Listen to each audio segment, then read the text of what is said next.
உங்களுடைய அரசாங்கம் என்ன உதவி பண்ணுதுன்னு கேட்டா வெளிநாட்டில் இருக்கவங்க யாரும் கை தூக்க மாட்டாங்க. அவங்க அப்பாக்களோ அம்மாக்களோ இல்ல அவங்கள தத்தெடுத்து இருக்கக்கூடிய கேர்டேக்கர்ஸ் அவங்க மட்டும்தான் அவங்களுக்கான படிப்பு செலவை ஏற்றுக்குவாங்க. ஆனா இந்தியாவில் மட்டும்தான் அரசாங்கம் மாணவர்களோட கல்வி செலவை அதிகமாக ஏற்றுக்கொள்ளக்கூடிய ஒரு நாடு இருக்குன்னா அது இந்தியாவை சார்ந்தது. அதுலயும் ஒரு குறிப்பிட்டு சொல்லணும்னா இந்தியாவில் எத்தனையோ மாநிலங்கள் உண்டு. அந்த மாநிலத்தில் இருக்க எல்லா மாநிலத்தில் இருக்கக்கூடிய கல்விக்காக எவ்வளவு நிதி கொடுத்திருக்காங்க, மாணவ பள்ளி கல்விக்காக எவ்வளவு நிதி ஒதுக்கி இருக்காங்க அப்படின்ற ஒரு பட்டியலை போடும்பொழுது பள்ளி படிப்புக்காக பள்ளி கல்வித்துறைக்காக அதிகமான நிதியை ஒதுக்கிய முதல் மாநிலம் எதுன்னா அது தமிழ்நாடு தான். அது நம்ம மாநிலம் தான். அந்த பெருமைக்கு சொந்தக்காரன் ஆகலாம். எதற்காக நம்மளை ஆண்டவர்கள் அப்படி முதலாக நம்மளுடைய திராவிட முதல்வர் சொல்லக்கூடிய பேரறிஞர் அண்ணா மெத்தம் படித்தவர்.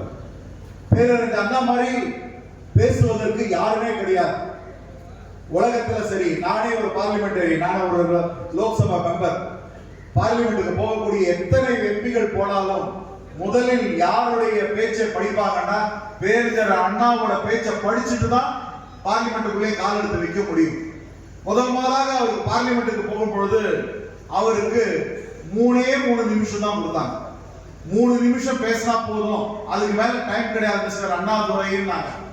ஆனா அண்ணா பேரறிஞர் அண்ணா அவர்கள் எழுந்து பேச ஆரம்பிச்ச உடனே 3 நிமிஷத்துல ஆரம்பிச்ச பேச்சு 35 நிமிடங்கள் தடையில்லாம போச்சுன்னா அவ்வளவு பாராளுமன்றமும் கேட்டுட்டு இருந்தது. என்ன காரணம்?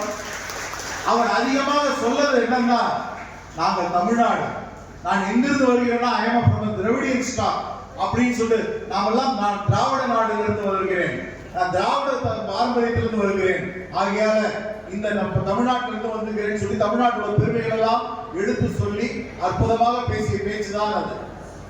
ஆனா இன்னைக்கு அதோட பாரம்பரியத்தை தொடர்ந்து கொண்டு இருக்கிறோம். வேற எந்த மாநிலத்திலுமே இவ்வளவு கிடையாது. ஒரு எம்பியாக நான் எல்லா மாநிலத்தையும் சுத்தி வந்திருக்கேன்.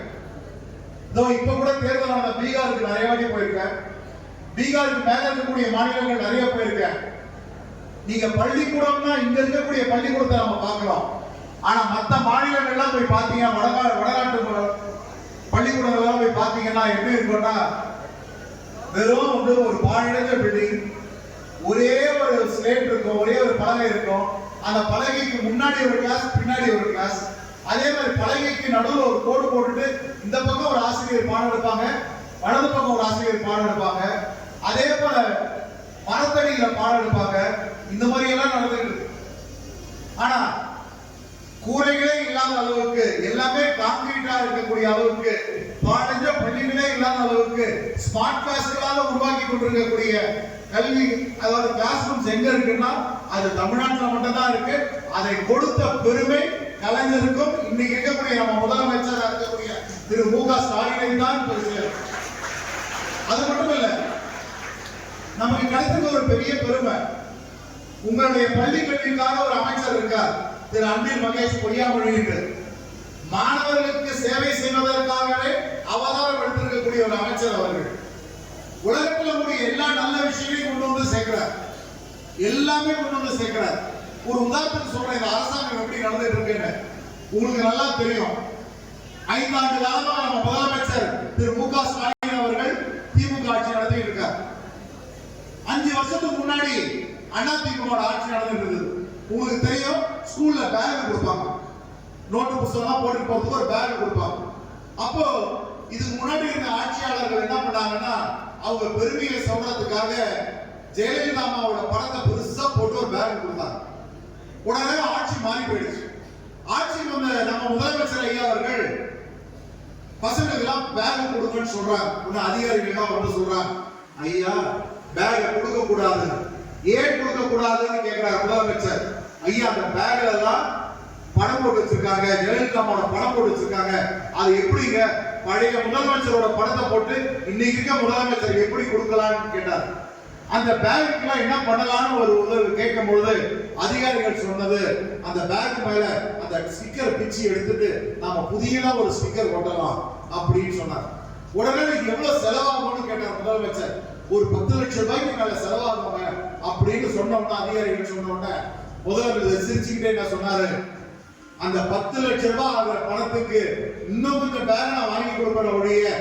அரசாங்க பணத்தை என்னுடைய சுய விளம்பரத்துக்காக அரசாங்க பணத்தை வீணாக்க கூடாது, பள்ளி கல்விக்கு ஒத்த பைசா கூட வீணாக்க கூடாது சொன்ன பெருமைக்கானவர் தான் நம்ம முதலமைச்சர் அவர்கள்.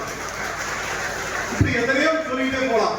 ஆனா இது எல்லாத்த விட முக்கியம் என்ன தெரியுமா, உங்களை இந்த பள்ளிக்கு அனுப்பி இருக்கக்கூடிய உங்க பெற்றோர்கள், உங்களுக்காகவே சேவை செய்திருக்கக்கூடிய ஆசிரியர் பெருமக்கள், நீங்க எல்லாம் இப்ப 11th ஸ்டாண்டர்ட் வந்திருக்கீங்க. இவ்வளவு நாள் நீங்க படித்த வாழ்க்கை வேற, இவ்வளவு நாள் நீங்க வாழ்ந்த வாழ்க்கை வேற. இன்னும் ஓராண்டு காலத்துல நீங்க வெளியே போக போறீங்க, வெளியே போய் உலகத்தை பார்க்க போறீங்க. நீங்க நினைக்கிற மாதிரி உலகம் ரொம்ப ரொம்ப ரொம்ப இனிமையானது சுகமானது அல்ல. போட்டிகளும் பொறாமைகளும் நிறைந்த உலகம் தான் வெளியே இருக்கு. நீங்க படிக்கிறதா ஒண்ணுமே நடக்காது. வருங்காலத்துல படிப்பு அறிவு இல்லைன்னா வாழ்க்கையில எதையுமே சாதிக்க முடியாது. எந்த ஒரு வேலைக்கு போகணும்னாலும் சரி, எந்த ஒரு அந்தஸ்துக்கு வரணும்னாலும் சரி, படிப்பு ஒண்ணுதான் அஸ்திவாரம் இருக்க முடியும். இவ்வளவு பேர் நாங்க கூடி இருக்கமே, அரசாங்கம் கோடிக்கணக்கில் பணம் உங்களுக்கு செலவு பண்றாங்களே, உங்களுக்கு தேவையான திட்டங்கள் கொடுக்குறாங்க, சைக்கிள் கொடுக்குறாங்க, அதே மாதிரி உங்களுக்கு நல்ல புத்தகங்கள் கொடுக்குறாங்க, யூனிஃபார்ம் கொடுக்குறாங்க, நீங்க நல்ல வாத்தியார்கள் உங்களுக்கு கொடுக்குறாங்க, ஆசிரியர்கள் கொடுக்குறாங்க, சம்பளம் கொடுக்குறாங்க, எல்லாம் பண்றவங்க எதற்காக? உங்களை பெற்றோர்கள் தான் படிக்காவிட்டாலும் கூட நீங்க நல்லா படித்து மாணவர்களா வரணும், நாளைக்கு பிற்காலத்தில் நீங்க எல்லாம் பெரியாரா வரணும்னு ஆசைப்பட்டு உங்களை இந்த பள்ளிக்கூடத்துக்கு அனுப்பியிருக்காங்களே, எதற்காக? அதே போல காலையிலிருந்து சாயந்தரம் வரை உங்களை மாதிரி குழந்தைகளை அவங்க வீட்டுல விட்டுட்டு இங்க உங்களுக்காக பாடப்படுத்தி கொடுக்கக்கூடிய ஆசிரியர் பெருமக்கள் இருக்காங்களே, அவங்க எதுக்காக செய்யறாங்க? அதே மாதிரி உங்க உற்றார் உறவினர் நண்பர்கள், இல்ல உள்ளாட்சி பிரதிநிதிகள், உங்க நலன் விரும்பிகள் அவ்வளவு பேர் இருக்காங்களே, எதற்காக? ஆனா எல்லாத்துக்கும் ஒரே ஒரு காரணம் மட்டும்தான், நீங்க நல்லா படித்து இந்த சமுதாயத்தில் ஒரு பெரிய அந்தஸ்துக்கு வர வேண்டும் என்ற ஒரே சிறிய எண்ணம் மட்டும்தான் இந்த அரசாங்கத்துக்கும் இந்த நட்புக்கும் இந்த சூழலுக்கும் உண்டு. நீங்க செய்ய வேண்டியது ஒன்னே ஒண்ணுதான், அரசாங்கத்துக்கும் சரி ஆசிரியர்களுக்கும் சரி எல்லாருக்கும் நன்றி செலுத்த வேண்டும் என்றால், நீங்கள் உங்களுடைய இறுதி ஆண்டு அந்த தேர்வில் அற்புதமாக நீங்க சதவீதம் பெற்று 100% தேர்ச்சி பெற்ற பள்ளி இந்த பள்ளி நாலாப்பேட்டை பள்ளி என்ற பெயரை நீங்கள் வாங்கி கொடுக்க வேண்டும். அதுதான் உங்களுக்கு இருக்கக்கூடிய சவால். அந்த சவாலை நீங்க எப்பொழுது ஜெயிச்சு காட்டுறீங்களோ அரசாங்கம் உங்க பின்னாடி நிற்கும். நீங்க கேட்டதெல்லாம் பண்ணி கொடுக்கும்.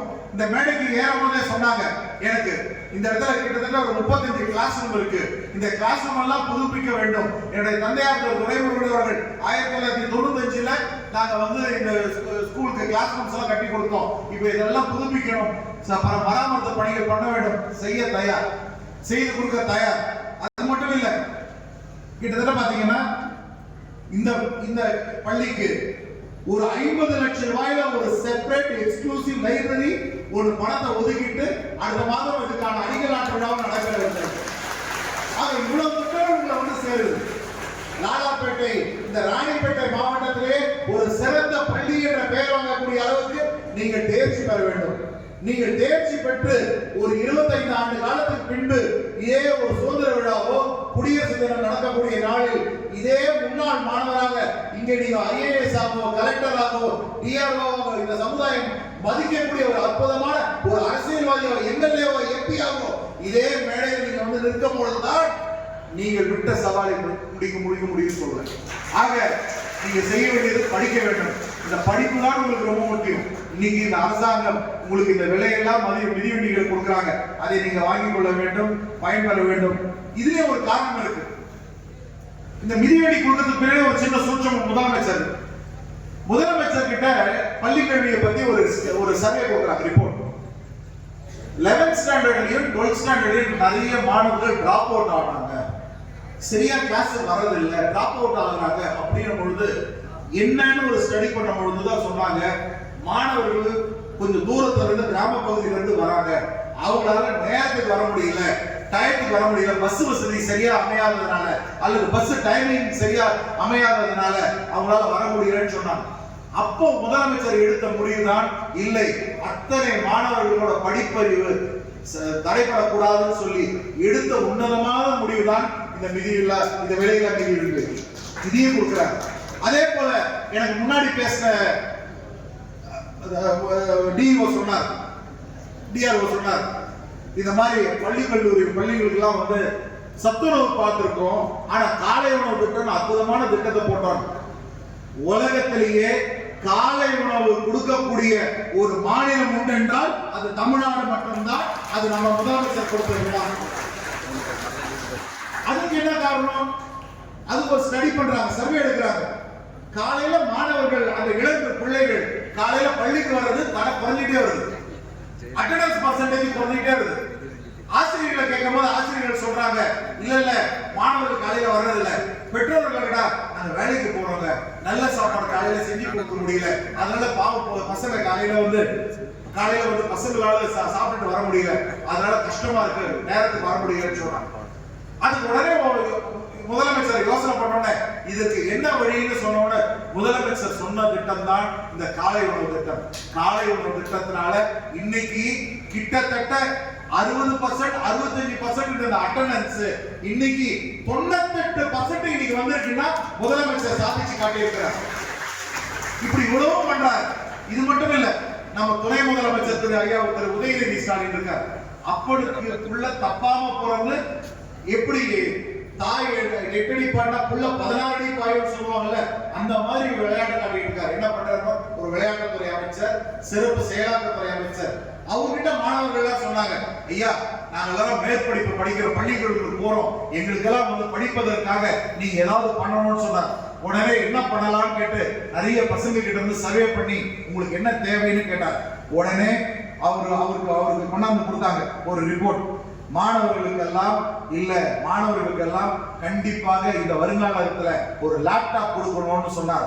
உடனடியாக நம்ம தமிழ்நாடு அரசு ஒரு முடிவு எடுத்து கிட்டத்தட்ட கல்லூரி மாணவர்களுக்கு ஜனவரி 5ஆம் தேதி தமிழ்நாடு முதலமைச்சர் கொடுக்க போறார். அதே போல 25-26ஆம் ஆண்டு இறுதியாண்டு படிக்கக்கூடிய மாணவர்களுக்கு 2000 கோடி ரூபாயில 10 லட்சம் லேப்டாப்களை மாணவர்களுக்கு கொடுக்கிறேன்னு நம்ம முதலமைச்சர் அறிவித்திருக்கார். இப்படி எவ்வளவு திட்டங்கள் நினைச்சு பாருங்க.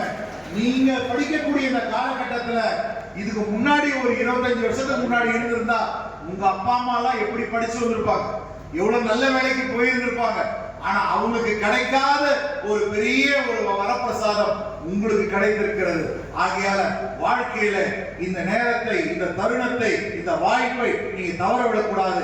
இதை கெட்டியமாக நீங்க பிடித்து கண்டிப்பாக இந்த வாய்ப்பில் முன்னேறி இதே மேடையில் 20-25 ஆண்டு காலத்துக்கு பின்பு முன்னாள் மாணவன் சாதனையாளர் என்ற பட்டத்தோடு வரும்பொழுது கண்டிப்பாக அங்க இருக்கக்கூடிய கூட்டத்தில் நானும் ஒருவராக இருந்து உங்களை பாராட்ட கடமைப்பட்டவனாக இருப்பேன் என்று கூறி மாணவர்களுக்கு வாழ்த்துக்களை தெரிவித்து நீங்க அயரான உழைத்துக் கொண்டிருக்கக்கூடிய ஆசிரியர் பெருமக்களுக்கு எங்கள் பாதங்களை தொட்டு என்ற நன்றியை காணிக்கையாக்கி விடைபெறுகிறேன். நன்றி, வணக்கம்.